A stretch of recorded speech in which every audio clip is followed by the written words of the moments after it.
Assalamualaikum warahmatullahi wabarakatuh teman-teman. Kenalin, nama saya Erlina Fardila Prasetyo, dari Prodi Manajemen, NIM 122300045. Nah, di sini saya sebenarnya mau presentasi, tapi kayaknya lebih enak kalau kita dibilang cerita aja nggak sih gitu. Dan mungkin langsung aja ya, kalian pernah nggak sih membeli sesuatu barang gitu, tapi sifatnya tuh cuma karena pengen aja, cuma karena barang itu diskon, promo, limited edition, atau tren di mana-mana? Pasti pernah ya, karena saya sendiri pun sebenarnya kayak gitu. Jadi mungkin kali ini saya mau membahas tentang impulsive buying. Nah, apa sih arti dari impulsive buying ini, teman-teman? Jadi, impulsive buying itu adalah suatu tindakan yang membeli barang atau jasa tanpa perencanaan secara tiba-tiba dan tanpa pertimbangan yang matang, teman-teman. Dan hal ini itu khususnya sering terjadi karena emosional atau keinginan sesaat aja, teman-teman. Jadi impulsive buying ini pasti sering terjadi, dan bahkan kita sendiri pun tanpa menyadari hal itu terjadi gitu. Dan mungkin faktor-faktor yang mempengaruhi impulsive buying itu apa aja sih? Faktor-faktor nih. Satu, ada strategi marketing. Nah, strategi marketing ini bisa kita jumpai di mall atau di sosmed. Dan seperti contoh, kita sedang jalan-jalan, tiba-tiba ada tulisan merah gitu kan, diskon promo ataupun khusus hari ini. Terus bisa juga ada di sosmed, TikTok atau Shopee yang sekarang banyak ya live gitu untuk promosiin produk mereka, kayak seperti yuk khusus hari ini aja promonya ya guys gitu. Hanya dengan harga sekian sudah dapetin produk yang sekece ini loh gitu. Pasti kalian teman-teman nemuin hal yang seperti itu, dan itu kan membangun diri kita tuh kayak aduh menarik nih gitu, dengan harga yang segini kapan lagi gitu kan.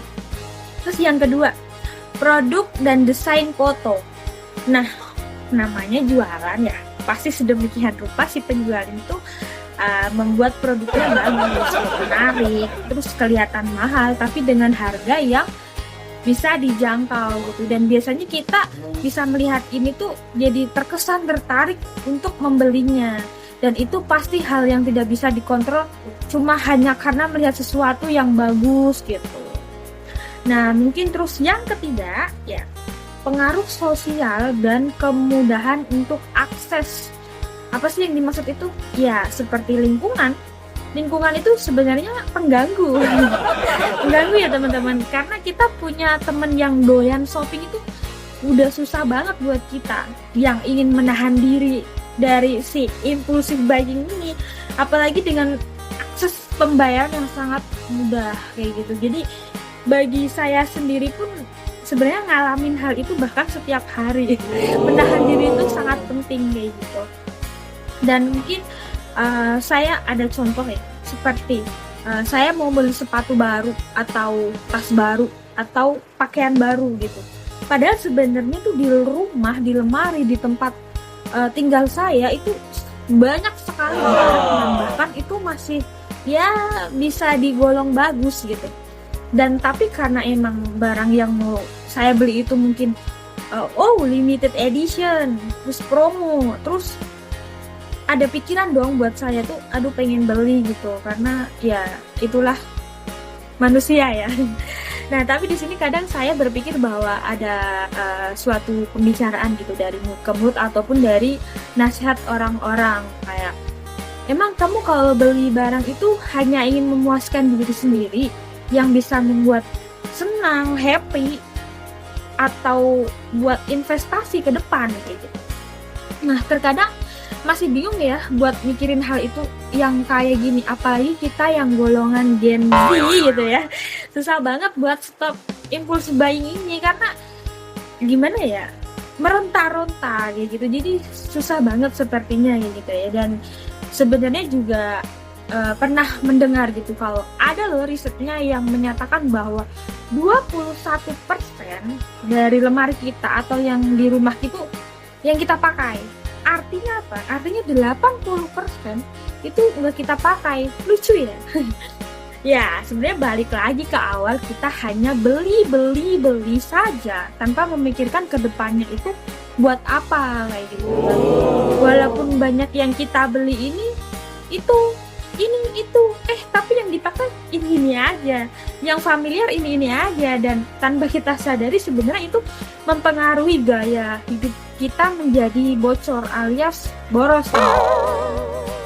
Nah, untuk membahas faktor-faktor pembocor keuangan ini banyak ya sebenarnya, karena kemudahan zaman dengan apa yang kita inginkan itu bukan hanya yang kita butuhkan, itu mudah sekali untuk mendapatinya teman-teman. Tapi ya seperti yang wajib, yang butuh, yang ingin gitu, semua tuh bisa kita dapatin dengan mudah tanpa harus keluar rumah. Kok bisa? Aduh, ya pasti bisa teman-teman. Sekarang zamannya tuh zaman digital, udah ada dompet elektronik, kartu elektronik, debit ataupun rekening tabungan yang nge-link ke semua toko online. Dan sebenarnya kalau kita mempergunakan dengan baik, itu sebenarnya akan membawa hal positif dan menjadi hidup kita itu lebih produktif. Tapi ya nggak semua orang itu bisa seperti itu teman-teman, dan malah membuat gaya hidup itu menjadi boros dan tidak bisa menahan diri sendiri, karena emang sifat manusia itu kan ya kurang puas lah ya gitu. Terus kalau udah kayak gini tuh sebenarnya siapa sih teman-teman yang disalahkan? Apakah barang-barang itu promo, diskon, atau segi pembayaran yang sangat mudah pada zaman sekarang?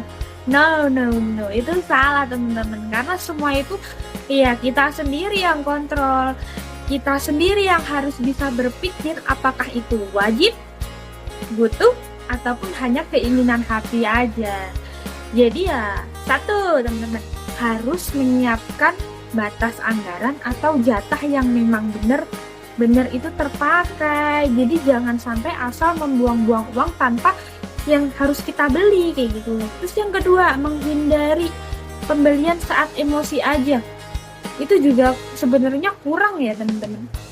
Kurang seperti menjadi yang kayak ibaratnya kita tuh aduh pengen banget ya beli itu, tapi emosinya kita tuh kayak cuma sesaat doang gitu, dan pada saat kita membeli udah kita nggak memerlukan pada hari berikutnya dan hari berikutnya seperti itu. Terus yang ketiga, ada sesuatu hal yang mungkin di saat kita bareng sama teman-teman lingkungan, ayo beli ini beli itu gitu, dan terkadang itu sangat mengganggu karena apalagi kita adalah cewek-cewek ya, maksudnya bisa mengikuti teman-temannya yang ini lagi tren loh, ini bagus nih, dan itu sangat susah banget teman-teman buat mencegah diri sendiri kayak gitu. Nah itu ya teman-teman, mengenai impulsif buying ini memang asik sebenarnya ya ketika kita membicarakan hal yang memang benar-benar terjadi pada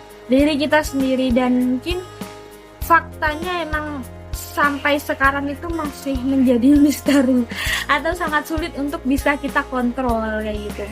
Tapi ya selalu jaga pikiran yang tenang, hati yang damai, dan keinginan yang seperlunya aja ya teman-teman, karena emang itu sebenarnya berat buat kita semua ataupun diri kita mengontrol sepenuhnya, karena emang impulsive buying ini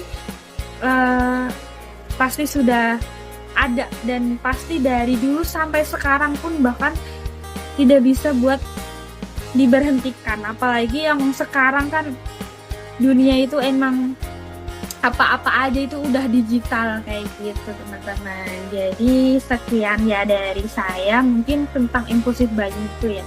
Jadi menurut saya ya sewajarnya aja, seperlunya aja, dan mungkin perlahan bisa kok teman-teman, perlahan-lahan aja buat mengurangin impulsif buying.